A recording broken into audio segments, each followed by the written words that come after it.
Habari za usiku huu, karibu kwenye Mshike Mshike. Jina langu ni Kennedy Moses. Serikali kupitia kwa Wizara ya Habari, Utamaduni, Sanaa na Michezo kwa kushirikiana na Shirikisho la Soka Tanzania TFF, ikiwa ni pamoja au wote kwa pamoja, wameingia mkataba wa miaka miwili na kocha Miguel Gamondi ili kuendelea kuifundisha timu ya soka ya Tanzania Taifa Stars. Akizungumza katika tukio hilo leo Jumatatu Februari 16, Waziri wa Habari, Utamaduni, Sanaa na Michezo Paul Makonda amesema mkataba huo umesainiwa ikiwa ni hatua za kuhakikisha Tanzania inafanya vizuri katika AFCON 2027. Ongeza kwa kuaminiwa na taifa letu chini ya Daktari Samia Suluhu Hassan, Rais wa Jamhuri ya Muungano wa Tanzania, ya kwamba sasa aishike timu yetu ya taifa kwa miaka miwili ili kujenga uwezo wa vijana wetu na kuiweka bendera yetu ya taifa si tu kwenye mlima Kilimanjaro bali kwenye bara la Afrika, na dunia ikitazama ione Tanzania ikimeji kama giant of football wa Afrika. Kwa kocha na mambo matatu tu. Moja, serikali imewekeza fedha kama ambavyo imewekeza kwenye miundombinu, kama ambavyo imeendelea kuwekeza kwenye timu yetu, lakini pia imeamua kuwekeza pia kwenye taaluma. Maana yake Daktari Samia Suluhu Hassan kwa mapenzi yake ya dhati na kwa mchezaji namba moja anayetambua ya kwamba vijana wengi wa taifa letu ndoto yao si tu kuchezea hapa, ni kuvuka mipaka ya taifa letu. Katoa hizi fedha na analipa yeye mwenyewe kocha, ikiwa ni sehemu ya kuongeza tija na ufanisi wa vijana wetu katika mechi zinazokuja za AFCON. Matarajio ya Daktari Samia ni kuhakikisha kwamba timu hii inakuwa bora kuliko ilivyokuwa na inapanda viwango, si tu viwango vya kafu bali vya FIFA pia. Kwa hiyo Gamondi anayo kazi kubwa ya kufanya, na maelekezo ya Daktari Samia alionipatia ni kwamba mwambie Mwalimu Gamondi kama kuna kijana wa Kitanzania yuko kokote duniani amlete hapa alipigania taifa lake ili kombe 2025-27 libaki hapa. Waziri wa Habari, Utamaduni, Sanaa na Michezo Paul Makonda. Muda mfupi baada ya kusaini mkataba wa miaka miwili kuifundisha Tanzania ama Taifa Stars, kocha Miguel Gamondi ambaye ni raia wa Argentina amesema anajisikia fahari kuwa kocha mkuu wa timu hiyo na kuahidi kushirikiana vyema na taasisi zote za soka Tanzania ili iweze kufanya vizuri. I'm very happy, honored and very proud to be the national team of Tanzania for the next 2 years. Naweza kusema nina furaha sana na najivunia kuwa katika timu ya taifa ya Tanzania kwa miaka miwili mbele. Kwani ni fahari, na unajua mimi naipenda sana Tanzania, yani naipenda sana hii nchi. Na katika soka naamini tunaweza kufanya kitu cha kipekee ili kuiweka Tanzania katika ramani ya mpira wa Afrika, hasa kwa mchango mkubwa unaofanywa sasa na serikali na TFF na mikakati yao mirefu ya soka. Hivyo sina shaka tutakuwa kwenye ramani ya Afrika muda si mrefu. Na kila siku nasema mimi sio mtu wa matokeo kwanza, ila huwa nasisitiza kujituma zaidi na kujiamini ili kujaribu kufanya vizuri ili kuifanya nchi iwe na furaha. Na mpira ni moja ya mchezo pendwa duniani. Hivyo nimshukuru kila mtu pia na mashabiki wa soka kwa sababu kila siku wanaonesha upendo kwangu. Hivyo niseme tu nitajitahidi kufanya vizuri kwa ajili ya nchi hii. Every day they show love to the game and love to me as well, and this is my commitment, fully commitment to be in this job and try to do my best for the country.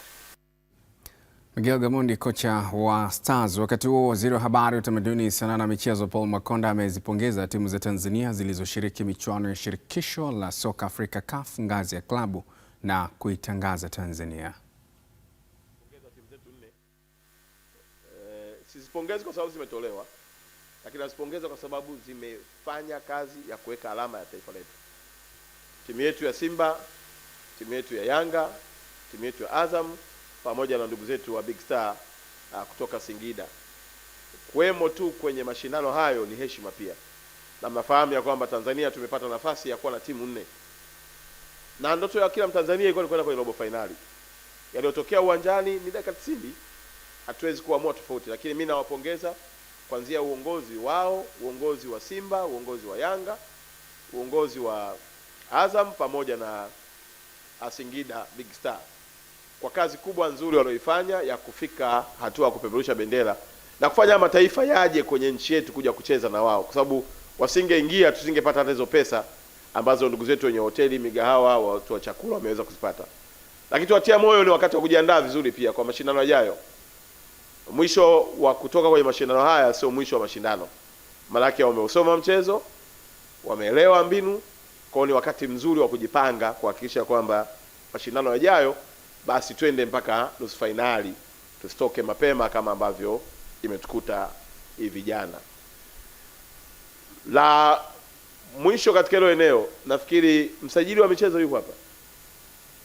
Msajili wa michezo, nilitaka mkamilishe taratibu za Simba.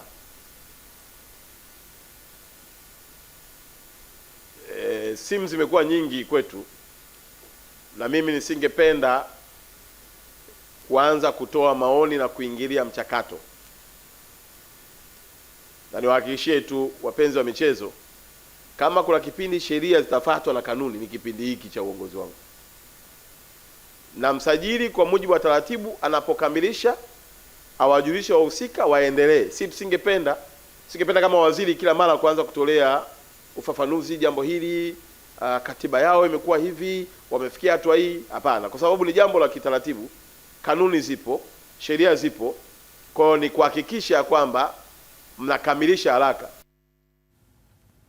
Naam, leo nizungumze na Philip Nkini, mchambuzi wa masuala ya soka, kuweza kusikia mtazamo wake kuhusiana na haya ambayo tumegusia hapo. Philip, karibu. Mambo yanaenda? Safi, mambo yanaenda.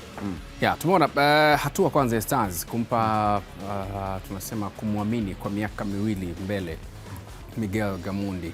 Inakwenda kusaidia kwa kiasi gani ndoto ambazo Tanzania inazo kwenye AFCON 2027? Kwanza nafikiri ni kitu kizuri kwa sababu kimefanyika mapema kabla ya michuano ya AFCON ambayo inakuja, ambayo tunaandaa sisi. Na zaidi ya kama mwaka mmoja, na kwa naamini atafanya vizuri kwenye idara yake kuhakikisha kwamba anakuwa na timu bora. Lakini Gamondi alishaonyesha kwenye AFCON iliyopita, alituonesha kwamba kuna kitu anaweza akakifanya kwa Stars. Mara 3 zote ambazo Stars ilikuwa imeingia kwenye mashindano ilikuwa haijawahi kufikia level hiyo ambao walifikia hatua ya 16 bora. Lakini kwa sasa ikiwa chini yake ilionekana kwamba ilifanya vizuri, pamoja na kwamba alichukua timu muda mfupi sana kuanzia kabla ya mashindano. Kwa hiyo kila mmoja ana imani ya kwamba ile hatua ambayo alipiga kwenye AFCON iliyopita ya Morocco, ana uwezo wa kufanya vizuri zaidi kwenye AFCON inayofuata ambao tutaandaa sisi, ambao tutakuwa ni wenyeji sisi Kenya na Uganda. Najaribu kuangalia muda ambao wanao na kuruhusiwa kutafuta nyota wenye asili ya Tanzania ambao anaamini wanaweza kuisaidia Tanzania AFCON 2027. Hili itakwenda kuboost kwa namna gani na kunoa kwa kiasi gani makali ya Tanzania itakapofika AFCON hiyo? Jambo la kwanza ni kwamba yeye tayari ana timu yake. Yaani mpaka anakubali kuchukua ile nafasi tayari alishaiona picha ya wachezaji 20-25 mpaka 30 ambao anaweza akawaita kwenye timu yake na wakafanya vizuri. Kuna wachache anaweza akawaongeza, kuna wachache anaweza akawatazama, lakini elewa ya kwamba mkataba wake ni wa miaka 2. Mkataba wa miaka 2, na maana tutaenda naye kwenye AFCON hii hapa, tuna uwezo wa kwenda naye kwenye AFCON nyingine inayofuata 2028. Anaweza asifanye vitu vikubwa sana kwenye AFCON inayofuata kwa sababu kutakuwa kuna muda mchache wa mwaka mmoja na zaidi, lakini tunaamini ile nyingine anaweza akafanya vitu vikubwa zaidi kwa sababu atakuwa na nafasi ya kuendelea kuangalia wachezaji wengi zaidi. Kwa sababu changamoto nyingine ambayo anakutana nayo ni kwamba lazima aangalie pia baadhi ya mechi za ligi. Ataangalia mechi zetu za ligi hapa sasa hivi, ataangalia ligi pia ikiwa imeanza kabla ya AFCON 2027. Lakini ni vizuri pia, lakini akawezeshwa ya kwamba kama kuna sehemu anahitaji kwenda kumwangalia mchezaji, basi Gamondi aweze kufika kwenda kumuona mwenyewe, ukiacha ile kuambiwa kwamba tuna mchezaji yuko Sweden, tuna mchezaji yuko Denmark au yuko wapi. Sababu ni mwalimu, wakati mwingine aondoke aende akawaangalie moja kwa moja. Anaweza akaenda pale kwa ajili ya mchezaji mmoja, lakini akaenda akakuta kuna wachezaji wengi zaidi. Lakini yeye pia hawezi kufanikiwa kama hatapata ushirikiano wa kutosha. Ushirikiano ataupata kwa TFF, ushirikiano lazima upate pia kwa vilabu vya ndani, kwa sababu asili yetu sisi hata pamoja na wachezaji wa nje tunatumia wachezaji wengi sana wa ndani. Kwa hiyo ni lazima Simba, Yanga, Singida, sijui Azam, Mtibwa, wachezaji wao na timu zao zimpe ushirikiano wa kutosha kocha kumuonesha kwamba kila mchezaji awe na ile hamu ya kutaka kuingia kwenye timu ya taifa. Hapo unaweza kutengeneza timu bora zaidi ya taifa. Inaweza isiwe kwa miaka 2 lakini miaka 4 ijayo. Uko mbeleni. Hem, tuangalie maoni ambayo umetuandikia kwenye swali ambalo tumekuuliza kupitia kurasa zetu za mitandao ya kijamii. Swali letu lilikuwa linahoji kuhusiana na nini kifanyike ili kocha Miguel Gamondi aweze kuifikisha Mali Taifa Stars katika michuano mbalimbali siku za mbele. Swali limeuliza hivyo, tuangalie maoni yako na kile ambacho umetuandikia kupitia kurasa zetu za mitandao ya kijamii, tukianza na Instagram Azam TV Sports. Huyu anaitwa Halfani Hemedi, anasema wa Arusha mianzini apewe ushirikiano kutoka kila sekta inayohusika, kingine apewe muda wa kufanya maandalizi, hapo Tanzania itafanya vizuri. Lakini Christopher Jacob yeye anasema kutoka Bashneti, kinachohitajika ni uwekezaji mzuri na kumpa ushirikiano. Binafsi naona Gamondi ni miongoni mwa baraka kubwa kwa taifa letu. Lakini Amoni Mwashitete yeye anasema nipo Mikumi, kikubwa ni kumwamini na kumpa muda wa kutosha ili aandae kikosi, maana Gamondi anawajua vyema wachezaji wetu wa ndani na nje ya Tanzania.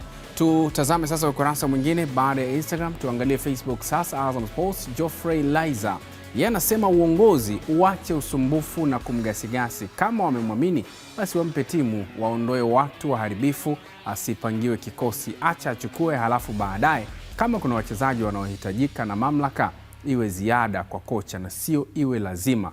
Mwisho wachezaji wao wanapewa motisha. Lakini Karim Mwinyi Hamisi yeye anasema au Baba Sharifa anasema anajiita hivyo, anasema au Baba Sharifa wa nyumba ya Mungu, anasema kule Manyara Gamondi hana tatizo. Kwanza kinachotakiwa ni timu iwepo kambeni mapema, pia paangaliwe wachezaji baadhi chipukizi, hapo Taifa Stars itaweka malengo sahihi, kwa kuwa sasa hivi serikali yetu imeboresha nafasi kubwa katika michezo yote nchini kwetu. Lakini Chasa Fikiri kutoka Iringa anasema binafsi ningeshauri kocha aachiwe uhuru wa kuchagua wachezaji anaowataka bila kuingiliwa na TFF wala serikali, maana kocha amethibitisha kuwa ana uwezo wa kutufikisha kwenye nchi ya ahadi. Tumeona hilo kupitia michuano ya AFCON iliyotoka kufanyika kule Morocco.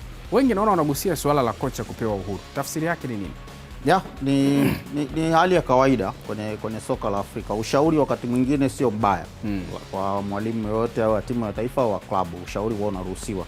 Lakini wengi wanachoamini ni kwamba anatakiwa apewe nafasi yeye ya kuamua anataka kufanya nini kwenye timu ya taifa, ambao makocha wengi wa timu ya taifa wao wanapewa nafasi hiyo na wanafanya vizuri. Naamini hata yeye wakati anaenda kwenye AFCON ya Morocco alipewa nafasi hiyo ya kuchagua kikosi chake, ndio maana akaenda na wachezaji wengine ambao wengi walikuwa wanaona kwamba wasingeweza kufanya vizuri, lakini wakafanya vizuri kuliko matarajio ya wengi. Kwa hiyo kwangu mimi nafikiri ni ushauri mzuri, lakini tayari picha ilishaonekana nyuma ya kwamba anaweza akaaminiwa akapewa timu na amefanya nayo vizuri.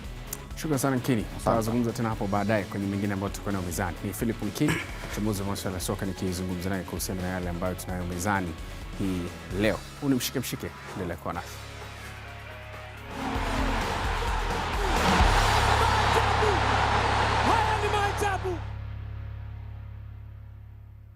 Asante kwa kuendelea kwa nasi. Tuendelee kuangazia yale ambayo tunayo mezani hii leo. Mapema leo kikosi cha Young Africans kimewasili katika bandari ya Dar es Salaam kikitokea visiwani Zanzibar, ambapo jana Jumapili kimecheza mechi yake ya mwisho ya kundi B ligi ya mabingwa barani Afrika dhidi ya JS Kabylie. Young Africans ilipata ushindi wa mabao 3-0, lakini hata hivyo haukuwezesha timu hiyo ya wananchi kutinga hatua ya robo fainali ya michuano hiyo. Kocha wa Young Africans Pedro Goncalves ametoa tathmini yake ya mchezo pamoja na ushiriki wake katika ligi ya mabingwa barani Afrika kwa msimu huu. All 6 matches of the group stage we had a very good performance. Nafikiri kwa michezo yote 6 ya hatua ya makundi tumekuwa na kiwango kizuri, na hata hivyo mechi 2 tulizopoteza ilikuwa kwa bahati mbaya, maana tulitengeneza nafasi kabla ya washindani wetu kutufunga. Mwisho wa siku ni matokeo tu. Mfano FAR Rabat alikuwa na michezo 20 katika msimu ule, lakini amepoteza kwetu. Kwa hiyo unaona tuna kitu. Tangu mwanzo kila mmoja ameona kundi lilikuwa gumu, na ni kundi pekee lililomaliza kwa kila timu kutofautiana kwa pointi 1. Kwa hiyo najivunia sana kikosi changu na klabu yangu kwa ujumla. Hivyo tuendelee na kazi, maana tuna mambo mengi ya kupambania. Let's proceed our job and we have a lot of things to conquer. Muda mfupi baada ya kurejea Dar es Salaam, Young Africans imesema akili yao kwa sasa ni kuhakikisha inafanya vizuri katika mchezo wao ujao hatua ya 64 bora kombe la shirikisho la CRDB dhidi ya Cosmopolitan utakaochezwa kesho kutwa. Kocha wa Young Africans Sports Club Pedro Goncalves hapa anaweka wazi mikakati yake ilivyo kuelekea mchezo huo. Kesho kutwa tutakuwa na mchezo dhidi ya Cosmopolitan katika mchezo wa kombe la shirikisho CRDB. Na tunaheshimu sana. Kwa hiyo tunapaswa kujiandaa kikamilifu ili kusonga hatua inayofuata. Kwa hiyo kwa sasa dhamira yetu ni Cosmopolitan kwa kuwa tuna mechi nyingi za kucheza. Kwa hiyo tuna safari ndefu hadi kufikia tamati. Wakati anaendelea baada ya kuonja ladha ya hatua ya makundi ya kombe la shirikisho Afrika msimu huu, Singida Black Stars imekiri kujifunza mengi katika michuano hiyo na watahakikisha wanashiriki tena msimu ujao. Akizungumza na Azam Sports jijini Cape Town, Afrika Kusini, katibu mkuu wa klabu hiyo Omar Kaya amesema haikuwa rahisi kwa timu changa kama Singida Black Stars ilivyofika kwenye michuano hiyo mikubwa barani Afrika.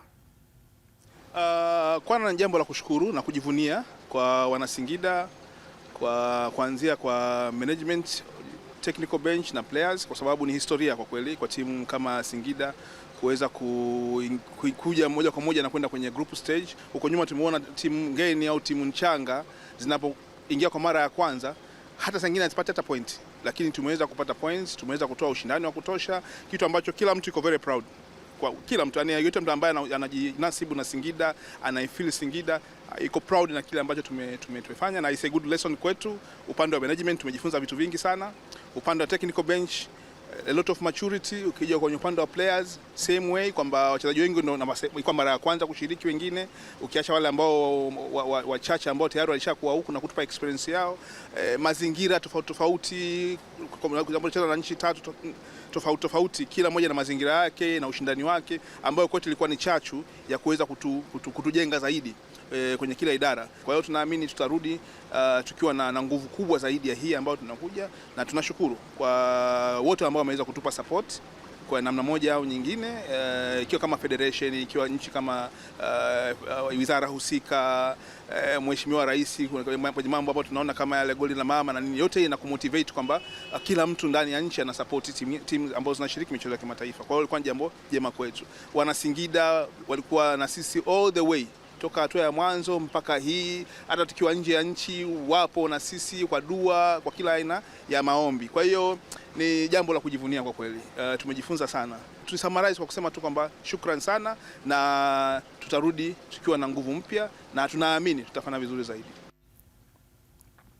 Wakati anaendelea, kikosi cha timu ya soka ya Singida Black Stars kimeanza safari kurejea nyumbani Tanzania baada ya kukamilisha ratiba yake ya kombe la shirikisho Afrika mjini Cape Town, Afrika Kusini, ambapo ilicheza na Stellenbosch. Akizungumza muda mchache kabla ya kuianza safari hiyo, afisa habari wa Singida Black Stars Hussein Masanza amesema sasa ni wakati wa kuhamishia nguvu yote kwenye ligi kuu NBC ili kusaka tena nafasi hiyo ya kurejea kimataifa msimu ujao. Kwanza tunamshukuru sana Mwenyezi Mungu kwa kufanikiwa kumaliza salama mission ambayo imetuleta hapa Afrika Kusini katika jiji la Cape Town.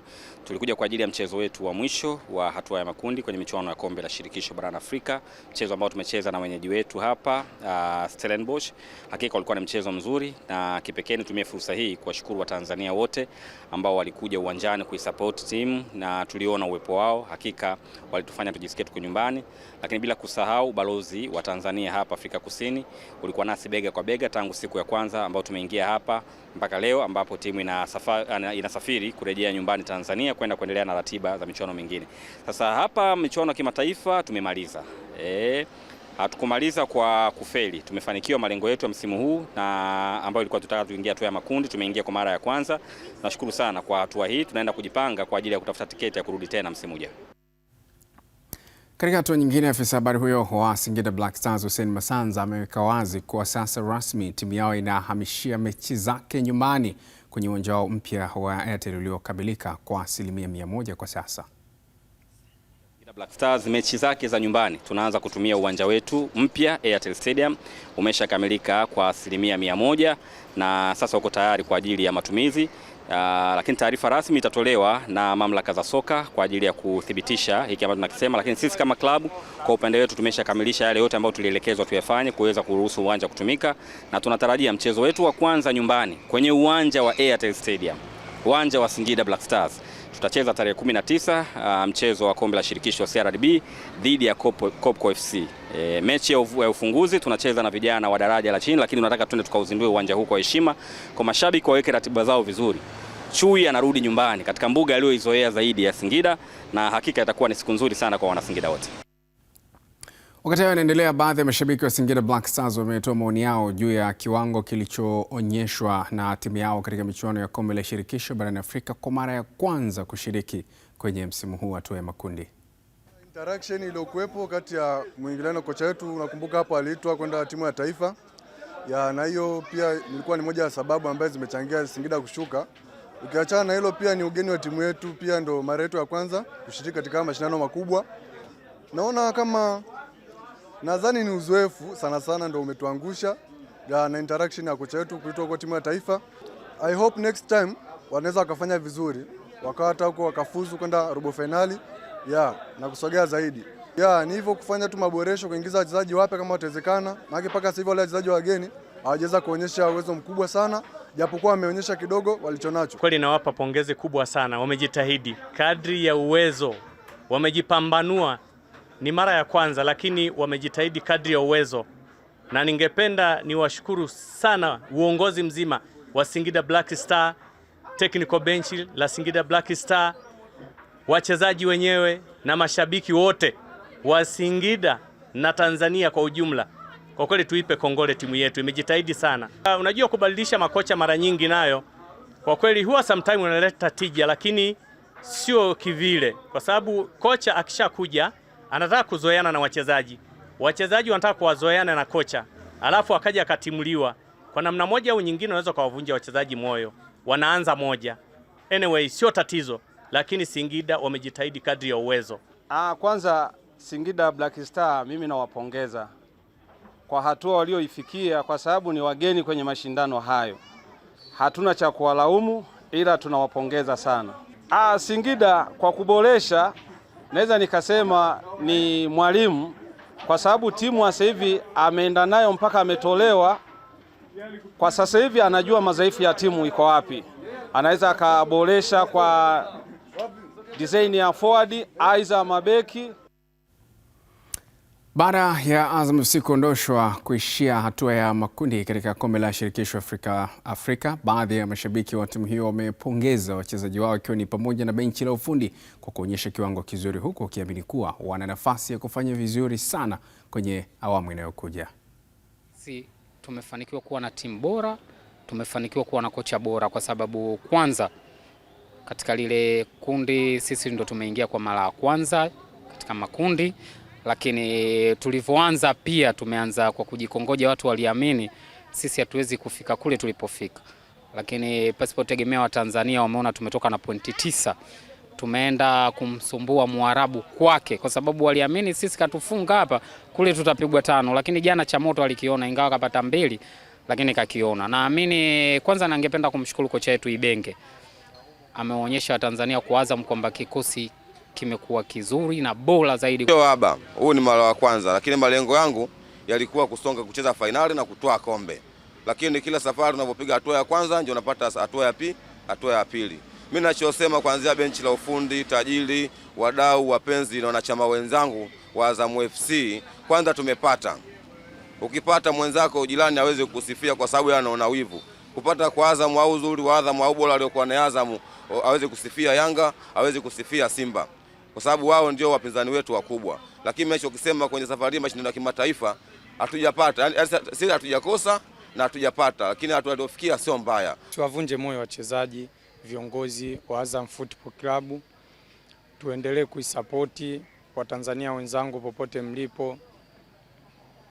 Tunaona kabisa Azam ilipoingia kwenye makundi haya hapa ilianza vizuri, imefanya vizuri. Haikuwa riziki kuvuka, ila tumeona upambanaji wao. Tumeangalia mechi waliocheza dhidi ya timu iliyotokea Rwanda, tuliona performance ilikuwa vizuri. mpaka sisi tukawa tunajipa moyo kabisa kwamba Azam atavuka. Kwanza Azam tumeonyesha uwezo mkubwa sana sasa hivi katika mchezo wa shirikisho tulioshiriki, na ndio mara ya kwanza tumeanza kuingia makundi. Tumetolewa katika mchezo na pointi 9 ambazo timu zinazojifanya ndiye kubwa Tanzania kimpira hajatumiza pointi kama alivyotumiza Azam sasa hivi. Hiyo ni furaha ambayo nayo, hata kwanza kama timu yangu imetolewa katika ushindano wa shirikisho na furaha sana. Naam, turejee sasa hapa nizungumze na Philip Nkini kuweza kusikia mtazamo wake kuhusiana na kilichofanywa kimataifa. Bana, tutazame kwa mara nyingine kabla tujagusia kombe la shirikisho. Tuanze na ligi ya mabingwa barani Afrika. Kwa mara ya kwanza baada ya kipindi fulani hapa katikati, ligi ya mabingwa inaendelea pamoja na kombe la shirikisho. Hakuna Simba, hakuna Yanga kwenye hatua ya robo finali. Nafikiri ni sio jambo zuri kwetu. Hapo tulikuwa tumeshazoea, ni maisha ambayo tulikuwa tumeshazoea. Lakini wakati mwingine lazima ukubaliane nayo. Kama hujajipanga vizuri, ni nafasi yako kuishia njiani. Mimi ukiniambia nitakwambia Simba hawakuwa na msimu mzuri. Kuanzia wanaanza zile hatua za awali mpaka wanakuja kufika, wanapokuja kumaliza wakiwa na pointi 5 kwenye hatua ya makundi. Kumbuke walianza na kikosi na mwalimu tofauti. Mwalimu akaja akaondoka, timu tofauti. Baada ya mechi 4 timu ikabadilika, wakawa na timu ya wachezaji wengine wengi tofauti, lakini performance ya ujumla sio ya ule uhalisia wa Simba ambao unatambulika wa siku zote. Kwa hiyo kikubwa ambacho Simba kimewakuta ni funzo kwao, wanatakiwa wajifunze, alafu baadaye wenyewe wanaweza wakafanya vizuri zaidi. Tofauti ya Simba na timu nyingine, kitu ambacho watu wengi hawakioni, ni kwamba Simba kwanza alikuwa ameshazoea, lakini pia Simba targeti zake zilikuwa kubwa zaidi kuliko timu nyingine ambazo za Tanzania ambazo zimeshirikia mashindano. Simba target ilikuwa nusu finali. Kwa hiyo kuishia hatua ya makundi ni kwamba umefeli sana, sio kwamba umefeli kidogo. At least ingekuwa robo finali ungesema kwa mfululizo wa haya matokeo na mechi hizi ambavyo alizicheza. Wapi unadhani ukiangalia unasema yani hapa Simba ndo alijikwaa hapa, au mechi 3 zote za kwanza? Simba kwanza alianzia kwa hizo mechi za mwanzo unaoziona. Sababu Petro wenyewe hata kufuzu hawajafuzu. Ilikuwa ni mechi ambazo Simba walikuwa na uwezo wa kuchukua pointi at least 4 au pointi 3. Sababu wangechukua 4 kwa hao, ina maana leo ulikuwa unazungumza kitu kingine kwenye jinsi kundi lao lilivyo. Lakini ukiwatazama mechi nyingine, wamekuja kwenye mechi ya sare ya 2-2 dhidi ya Esperance de Tunis, ilikuwa ni mechi yao. Yaani Simba ndo walikuwa wameshaishika ile mechi.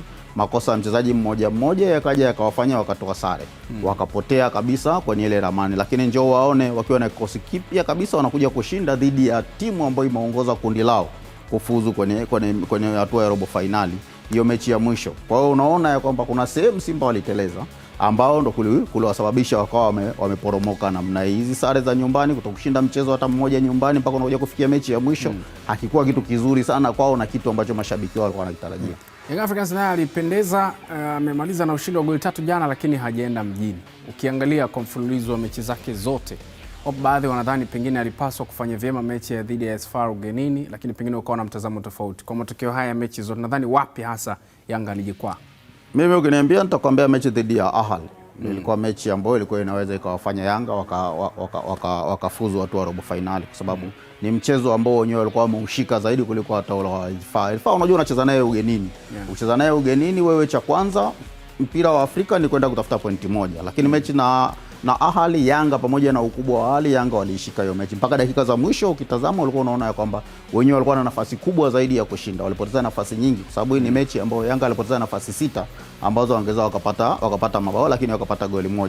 Lakini pia hata aina ya goli ambao waliruhusu la kusawazisha lilikuwa ni goli ambalo unaweza kusema kwa timu kubwa kama Yanga hawakutakiwa kufanya hivyo. Kuja kufika kwenye mechi ya mwisho unashinda, kinachokuumiza ni kwamba unashinda alafu unamtegemea mwingine apate matokeo tofauti. Kwa hiyo wakati mwingine kwenye soka huwa inatokea, lakini kwao mimi nafikiri hizi mechi zao za nyumbani wanatakiwa wajifunze kitu ya kwamba kuna sehemu inahitaji angalau pointi 6 au pointi 9 zote uzichukulie nyumbani. Kuna uwezo zaidi wa kukuweka vizuri kwenye hatua ya makundi. Lakini kwao pia unaweza kusema hawajafeli sana, kwa sababu wali target ya Yanga wakati wanaanza mashindano, mimi nakumbuka walisema hatua ya makundi.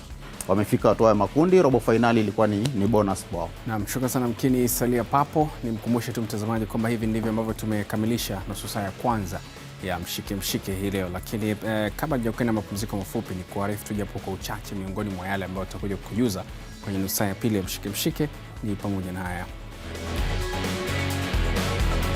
Mechi za kombe la shirikisho la CRDB kuanza kuchezwa kesho Jumanne, Simba ikivaa Greenland huku KMC ikipepetana na Bandari FC.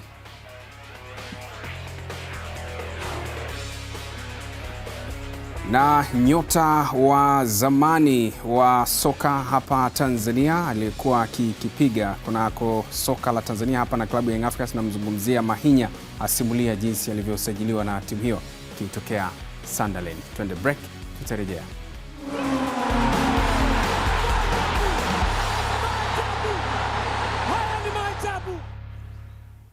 Asante kwa kuendelea kwa nasi. Tuendelee kuangazia tulionayo mezani hii leo, na tulikuwa tunachambua hapa kuhusiana na timu ambazo zilikuwa zinashiriki kimataifa. Tumezitazama za ligi ya mabingwa barani Afrika, tuwageukie sasa wa kombe la shirikisho, tuanze kuwatazama. Lakini Azam FC na Singida walikuwa mzigoni na wote wamefanikiwa kwa kiasi chao, kwa sababu kwa namna walivyokuwa misimu ya nyuma mpaka walipofika, licha kwa hawajafanikiwa kuingia robo, lakini mafanikio makubwa sana, pengine ukilinganisha na mwanzo walio wengi kwenye soka la Tanzania.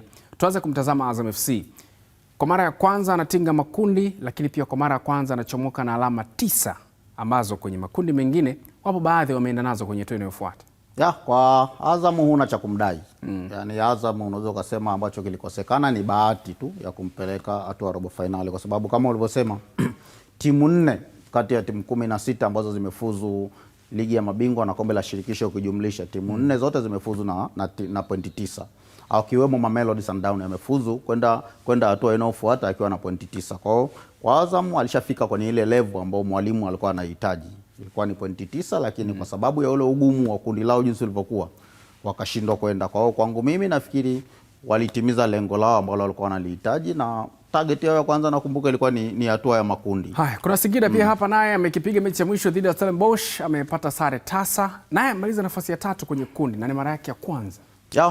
Wanaendelea kuweka record. Unajua mara ya kwanza kwa Simba alimaliza akiwa na pointi 7. Mara ya kwanza anaingia hatua hii, Yanga alimaliza akiwa na pointi 2. Kwa Singida kwenye hatua hiyo una haki pia kumpongeza kwamba amekuja mara ya kwanza, amekusanya idadi ya pointi hizo.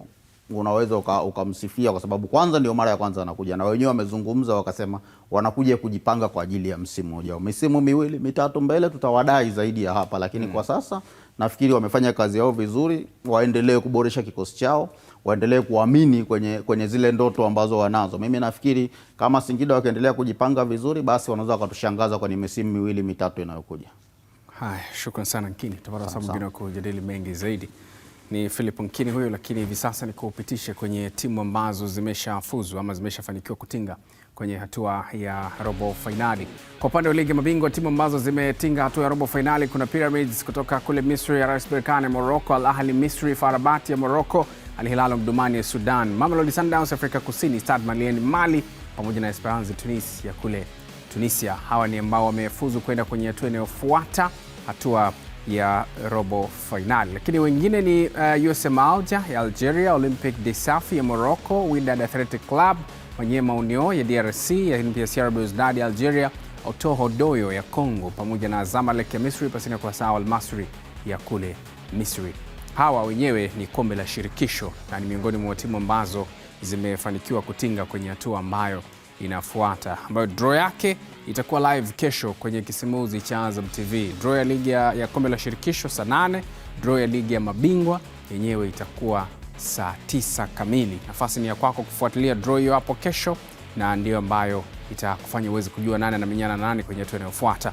Tuangazie lingine ambalo tunalo mezani. Baadhi ya mashabiki wa wekundu wa Msimbazi Simba, wao wamesema kuwa kuelekea mchezo wao wa kesho wa kombe la shirikisho la CRDB dhidi ya Greenland FC, wamewataka wachezaji pamoja na benchi la ufundi kutodharau mechi yao, kwani wao wanataka ushindi.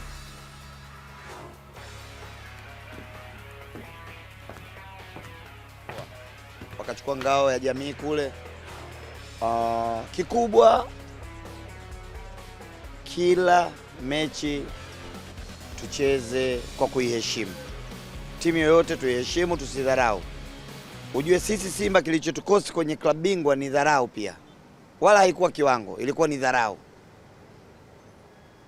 Kwa hiyo nadhani wachezaji wanajua nini washabiki wanataka, nini wanachama wanataka, nini wana Simba hasa wanataka. Kikubwa ni kuheshimu kila mechi, kutaka ushindi, tena ushindi mkubwa. Wachezaji wasimdharau. maana siku hizi timu ndogo ndogo zinatoa nishati kubwa. Tuingie kama vile tunaingia kwenye fainali na tuweze kushinda, kwa sababu sisi safari tunahitaji ubingwa, tunahitaji na kombe cha FA tuchukue vile vile. Wakati hayo yakiendelea, wapinzani hao wa wekundu wa Msimbazi Simba katika mchezo wa kesho 64 bora kombe la shirikisho la CRDB Greenland FC wamesema wapo tayari kuwavaa wekundu wa Msimbazi kwenye uwanja wa Meja Jenerali Samuel Mbweni, Dar es Salaam. Tumeweza kushiriki michezo kadhaa hapo nyuma, ikiwa tumecheza na Mtibwa Sugar, tumecheza na Coastal Union. Leo tunamshukuru Mungu tumepata nafasi ya kucheza na timu kubwa ambayo ni Simba Sports Club. Ni miongoni mwa timu kubwa ambazo zinashiriki katika ligi mbalimbali na ina historia kubwa hapa Tanzania. Kwa kwetu sisi ni heshima kubwa kushirikiana na timu ambayo imefanya vizuri kwa muda mrefu nchini Tanzania. Kwa sisi tutashiriki kwa nidhamu ya hali ya juu na tutawaheshimu kama wakubwa katika michezo, lakini sisi tunaenda kwa ajili ya kujifunza. Timu yetu imejiandaa katika uwanja wa mazoezi kwa muda mrefu. Naamini sasa siku ya kesho, Mungu akipenda, itaenda kufanya vizuri na itajitahidi kwa kadri inavyoweza ambapo mwalimu wetu ametufundisha. Kwa hiyo tutarajie na sisi tutatoa ushindani, japokuwa najua Simba ni timu kubwa, tutaiheshimu na tutaendelea kujifunza kupitia klabu hii ya Simba. Kwa hiyo tunamshukuru Mungu tumepata nafasi ya kukutana na timu kubwa. Hii inaendelea kutuonesha kwamba vijana wetu wataendelea kupata nafasi hizi mwaka hadi mwaka.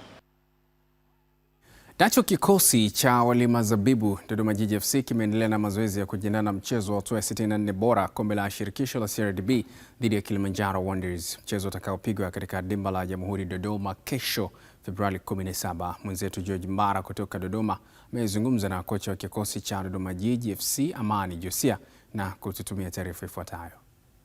Unakulala. Kikosi cha Walima Zabibu kijifua kuwakabili Kilimanjaro Wanderers, huku kocha Amani Josia akisema kamwe hawatawadharau wapinzani wao ili kisije kuwakuta cha msimu uliopita. Tunaichukulia mechi hii kama moja ya mechi ambazo sisi tunakutana nazo msimu huu. So hatujaiandaleti kwa sababu Kilimanjaro Wanderers inatoka labda tuseme ligi ya mkoa. Tunadhani rekodi iliyokuwepo hapa msimu jana ya timu kurudi kutoka kwenye hatua kama hizi haifurahishi kwetu sisi kama walimu. Tunafikiria kwamba tunapaswa kufanya vizuri zaidi. So nadhani hicho ni kitu ambacho tumeongea na wachezaji kwamba tuwe serious na mechi hii. Tunaweza kuwa na mabadiliko, lakini nia yetu kubwa ni kutaka kushinda mechi hii, tusogee kwenye raundi ya 32. Josia anasema licha ya kutowafahamu vyema wapinzani wake, lakini anatarajia ushindani. Ninachoweza kugesi ni kwamba asilimia kubwa ya timu za ligi ya mikoa ni timu ambazo zina limiti ya umri. Kwa hiyo tunategemea kukutana na mchanganyiko, hususan kama damu changa hivi, vijana wenye miaka 20 na. So nafikiri tunahisi kwamba preparation yetu iendane na energy ya wale. Kuhusu hali ya kikosi, kocha huyu anasema ana machaguo ya kutosha kutokana na ukubwa wa kikosi. Kuna option ambao ni nzuri na wachezaji wengine pia wako tayari. So panaweza pakawepo na maingizo, lakini pia tunaweza kumaintain rhythm ya timu kiuchezaji pamoja na namna ambavyo tunavyo approach mechi, lakini lengo ilikuwa ni kupata matokeo mazuri. Dodoma Jiji msimu uliopita waliishia hatua ya mzunguko wa pili baada ya kutolewa kwa mikwaju ya penalti 5-4 na timu ya Lotena kutoka Bukoba Kagera. George Mbara, Azam Sports, Dodoma. Wakati hayo yakiendelea, kuelekea mchezo wa kesho wa kombe la shirikisho la CRDB kati ya KMC FC dhidi ya Bandari FC, afisa habari wa kikosi cha KMC Halid Chukuchuku amesema kikosi chao kimejiandaa vyema kwa kabili wapinzani wao hapo kesho kwenye uwanja wa KMC Complex Dar es Salaam. Leo timu imefanya mazoezi ya mwisho kuelekea mchezo wetu wa 64 bora wa kombe la CRDB Federation Cup, kombe ambalo kimsingi ni kombe muhimu, kombe ambalo kila timu inatamani kushinda kwa ajili ya kupata nafasi ya kuiwakilisha Tanzania kwenye mashindano ya kimataifa, especially kwenye kombe la shirikisho la Afrika. Kwa hiyo karata yetu ya kupigania hiyo nafasi inaanza kesho dhidi ya Bandari FC kutokea Mtwara. Sisi kama KMC tuko tayari kwa ajili ya mchezo. Tunawakaribisha wageni wetu Bandari FC, na uzuri tayari wameshafika Dar es Salaam na wamefanya mazoezi yao ya mwisho kwenye uwanja wa KMC Complex. Kwa nadhani kila kitu kimekuwa sawa. Kama wao wameweza kufika, manake rasmi mchezo utakuwepo na tunasubiria kesho kwa ajili ya kuonyesha Watanzania kitu gani ambacho tumekiandaa. Inawezekana CRDB Federation Cup ndio ikawa sehemu ya kufuta machozi yetu ambayo tunakutana nayo kwenye NBC Premier League. Khalid Chukuchuku, afisa habari wa watoza ushuru wa manispaa ya Kinondoni. Lakini kama ulikuwa ufahamu, nikukumbushe tu kwamba kesho kutakuwa kuna mechi mbili ambazo utazishuhudia kwenye kisimbuzi cha Azam, na hii itakuwa ni kuanzia saa 10 kamili jioni, ambapo KMC ama watoza ushuru wa manispaa ya Kinondoni hawa watakuwa wanamenyana na Bandari Tanzania kutoka kule Mtwara. Wakati hilo linaendelea, majira saa 1 kamili usiku, Greenland FC wao pia watakuwa mzigoni wakikipiga dhidi ya wekundu wa Msimbazi Simba Sports Club akiwa nyumbani, na hii itakuwa ni katika uwanja wa Meja Jenerali Samuyo hapa Dar es Salaam. Lakini usisahau pia kwamba Februari 18 JKT Tanzania saa 10 jioni wao watamenyana na Pan African, wakati wa Young Africans wao watamenyana na Cosmopolitan, miongoni mwa mechi nzuri na za maana za kuzifuatilia hasa kwa mashabiki wa Young Africans pamoja na Simba, kwa sababu baada ya shule ya kimataifa kuwa ngumu wamejinasibu wote kwamba wamerejea vyema kwenye michuano hii. Lakini sasa pia kwamba Azam FC naye mambo yamekuwa ni magumu kule Morocco ama Casablanca, anarejea akimenyana na Injument FC na ngoma itakuwa live saa 10 kamili jioni tarehe 19 Februari hii. Tuende break kidogo, tutarejea kwa ajili ya kuendelea na mshike mshike. Usiondoke.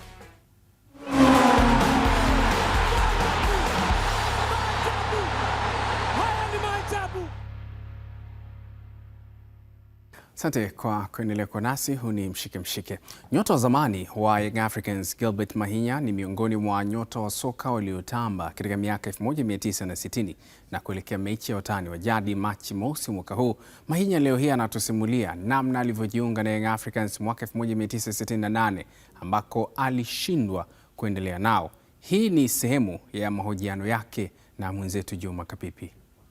Walikuja wale wenzangu, alikuja Kilambo, alikuja na Maulidi Dilunga, wakaja usiku kama kwenye saa 4 usiku. Bwana Mahinya, tafadhali rafiki yangu, tunakuomba tusaidie mechi hii. Nikamwambia bwana, mimi bwana na Simba tena. Bwana lazima tafadhali, tunakuomba tusaidie, vinginevyo tumefungwa bwana. Tunakuomba ucheze mechi hii moja tu basi. Nikafikiri kama basi haya, njoni kesho mnipitie. Sema haya basi, nikakaa mimi nikafikiria masihara. Ilipofika kwenye saa 9 hivi,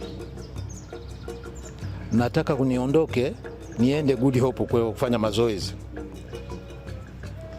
Wakaja wale mabwana na gari, Maulidi Dilunga na bwana Kilambo, Athmani Kilambo. Bahati mbaya maskini ya Mungu, Mwenyezi Mungu ameshawachukua. Wakaniomba, bwana twende bwana, tumekuja bwana, tafadhali twende leo, tumechi moja tu basi. Kweli kabla haya, twendeni. Hakuna mtu mwingine anayejua, ni mimi na Kilambo na Maulidi Dilunga. Basi tukatoka hao mpaka klabuni. Fika klabuni pale, nikaingizwa kwenye chumba kimoja, tukakaa kule ili watu wasinioneone pale. Baadaye akaja mwalimu na wachezaji walivyokuja wakaniona, bwana Mahinya, leo twende bwana katupigie. Nikamwambia ndio nimekuja hivyo. Basi Maulidi Dilunga na Kilambo wakamwita kocha pembeni, wakazungumza naye. Sijui walizungumza naye vipi, lakini bila shaka walikuwa wanazungumza kwa juu yangu mimi. Basi baadaye kocha akaja, alikuwa anaitwa Bandao. Alivyofika kocha, bwana Mahinya, ujambo? Bwana sijambo. Salama, naomba bwana tusaidie leo. Nikamwambia ndio maana nimekuja hapa. Sema basi vizuri bwana. Kwa hiyo kapanga timu na mimi nikawemo ndani, tukaondoka kwenda uwanjani. Uwanja gani? Ilala pale. Zamani tulikuwa tunachezea Ilala. Tulipofika uwanjani, wenzangu wakaniambia, ngoja kwanza, usishuke kwanza wewe bwana, utaleta taharuki kidogo hapa. Basi tukafika pale, wakati filimbi inalia, tuna foleni pale kwa ajili ya ukaguzi. Ndipo na mimi nikatoka, bwana twende bwana. Tukatoka. Nilivyoingia uwanjani, Nafikiri wapenzi wa Sunderland ambayo Simba walipigwa na butwa, hawakuamini kama ni mimi kweli ninaweza kuvaa jezi ya Yanga. Walipigwa na butwa. Haya, mambo hayo. Sasa nini kilitokea kwenye mchezo huo Sunderland na Young Africans, ama Simba na Young Africans kwa wakati huo? Kesho Mahinya ataendelea kupitia mshike mshike kutuambia nini ambacho kilitokea. Hiyo yote ni kuelekea tarehe mosi mwezi ujao ambapo kutakuwa kuna dabi ya Kariakoo, Young Africans dhidi ya Wekundu Msimbazi Simba. Tugeukie vitasa sasa. Mdau wa ngumi nchini Robert Mchunguzi leo hii amemkabidhi bondia Salmini Mizinga zawadi ya TV, ikiwa ni pamoja na kingamuzi cha Azam TV, ikiwa ni mwendelezo wa support ama kuwa support mabondia wanaofanya vizuri katika mchezo wa ngumi nchini. Hili kwa mara nyingine tunaendelea kutoa zawadi na msimu ujao tunaendelea kutoa zawadi. Lakini hili ni kuhakikisha mabondia wote waliofanya vizuri wanapata zawadi. Lakini wengi wanajiuliza kwa nini huyo? Sasa kwenye ofisi yetu waga kuna utaratibu wa uchambuzi wa michezo. Kwa hiyo mimi taarifa ninayotoa mezani ndio ninayoitoa. Jana nimepigiwa simu kwamba aliye mchezaji bora kwa mchezo wa jana ni Mizinga. Nikawasiliana Mizinga, nikamwambia kuna zawadi yake na leo tunamkabidhi zawadi yake. Kwa hiyo hili liwe hamasa kwa watu wengine ambao wanachukulia mchezo wa mgumi kama ni mchezo wa kawaida, lakini sasa hivi mchezo tegemezi na hii ni ajira kama ajira nyingine. Kwa hiyo hao vijana inabidi wapewe support kuhakikisha na mchezo wao unakuwa zaidi. Hii kwa ufupi, mabondia, kila bondia anajua kila mechi kuna zawadi ya Robe One Farmers. Kwa hiyo hii itakuwa ni changamoto kuhakikisha wao wanafanya vizuri zaidi kuliko vile walikuwa wanataka kufanya. Kwa hiyo hii inawapa motisha na wao watategemea watafanya vizuri zaidi, watatufurahia wa Tanzania. Mabondia walikupo wingi, lakini kwenye jimbo lake nimechaguliwa mimi kwa mchezaji bora wa jana, na nipende kumshukuru Mungu na Mungu azidi kumzidishia hivi Robe One Farmers, azidi kutupa motisha sisi mabondia, na sisi tunasema tutomwangusha hata iwe nje ya Tanzania. Tutazidi kufanya vizuri kwa ajili tunajua kwa nyuma yetu kuna mtu anaitwa Robe One Farmers. Lazima tufanye vizuri mradi tusimkatishe tamaa, kwa maana mzee wetu burudani yake ni ngumi, stare yake ni ngumi. Kwa sisi tukifanya vizuri yeye ndo anazidi kutupa motisha. Wakati akiendelea, chuo cha maendeleo ya michezo cha Malia kipo kwenye mkakati wa kuimarisha michezo ya asili ikiwemo draft, bao na karata, ikiwa ni pamoja na kufanya michezo hiyo kuwa biashara badala ya ridhaa kwa kushirikisha wanamichezo mbalimbali ikiwemo Miseta lakini pia Umitashumta. Akizungumza na Azam Sports chuoni hapo, makamu mkuu wa chuo hicho Salum Tumbuka amesema chuo hicho kimeanza kutoa mafunzo maalumu kwa walimu wa michezo kwenye eneo hilo, ikiwa ni pamoja na kuandaa mabonanza ya mara kwa mara ili kuweza kushirikisha jamii ambayo inazunguka chuo hicho ili kuwavutia zaidi wanafunzi pamoja na vijana. Habari zaidi na Innocent Eloise kutoka Mwanza. Ipo michezo ya asili iliyoweka wahenga pamoja. Ilipaswa sana ipewe kipaumbele kwa sababu yenyewe ilianza toka enza mababu wao walikuwa wanacheza hii michezo. Karata pia ni nzuri, lakini sasa inapohusishwa kwenye kamari manake inatoa kwenye ule uhalisia. Acha karata, kuna kuvuta kamba, draft na bao. Watemi walikuwa wanacheza, wengine walikuwa wanatoa hata ardhi kabisa, hata utawala. Walipendezwa na hili, lakini vijana hakuna vijana kwa kweli hili. Ndiyo, si michezo ya ushindani, lakini ilikuwa na maana mtaani. Unaunganisha ndugu, hata kama ni baba yako, mnaanza kucheza naye, mnakuwa karibu zaidi. Ulikuwa unaunganisha wazee wengi sana, kama unapokuwepo na tatizo wanakaa wanatatuana pale. Kwa zama hizi si kipaumbele tena, vijana wameipa kisogo haipandi thamani. Kwenye michezo hii ya drafti, bao pamoja na hii michezo mingine hii ya jadi, kiukweli ina hamasa ndogo sana katika jamii. Yaani jamii yetu bado haipi nafasi michezo hii. Wadau wa michezo wanasema zipo sababu. Sisi tunaona kama vile imefika na wakati hatuwezi kucheza hiyo michezo vijana, tena na nyakati. Kanuni zinakuwa ni ngumu sana kwa vijana kwa sababu sisi tumeshazoea ni kamari. Kwa muda kidogo unapata hela, yani unacheza kwa muda mfupi, unapata hela kidogo unaenda. Moja ya jambo ambalo linafanya mchezo uweze kukua ni pale ambapo kunakuwa na sheria rasmi. Sasa unapokuta mchezo ambao hauna sheria hizo rasmi zinakuwa hazipo, huo mchezo uweze kukua obvious kwa ngazi ya kuanzia chini hadi kitaifa. Hapa ni chuo cha michezo Malia wilayani Kwimba kuna kazi inafanyika. Tunaendesha michezo ya jadi ili kuweza kuwapa elimu jamii inayotuzunguka na Tanzania kwa ujumla. Ndiyo, ni bonanza la michezo ili kurejesha thamani ya michezo asilia. Tupo kwenye mchakato wa kuweza kwanza iingie katika michezo ya ridhaa ambayo sasa hivi ipo, lakini pia kuiondoa katika michezo ya ridhaa kwenda katika michezo ile ya weledi, professionalism. Kwa maana tuna kozi maalum ambayo tumeidevelop inaitwa Sports and Society. Kozi hii inadili na michezo ya asili. Innocent Alois, Azam Sports, Mwanza.